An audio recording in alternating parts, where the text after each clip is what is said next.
আমাদের আজকে সারা বাংলাদেশে এমপিভুক্ত স্কুল কলেজ মাদ্রাসা কারিগরিতে সকাল 10টা থেকে বিকেল 4টা পর্যন্ত লাগাতার অবস্থান কর্মসূচি হচ্ছে।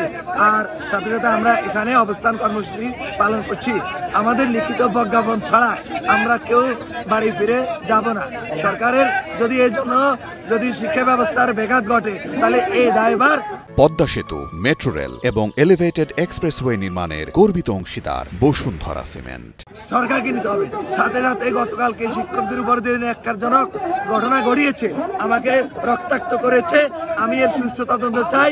এখানে কোনো উদ্দেশ্যভাবে এই সরকারের বিরুদ্ধে সরকারকে ব্যর্থ সরকার হিসেবে পরিণত করার জন্য ওই পুলিশ হয়তো বা কাজ করছে। আমি তার যথাযথ তদন্তের মাধ্যমে তার তলব নিশ্চিত করতে চাই এবং দৃষ্টান্তমূলক শাস্তি প্রদান চাই।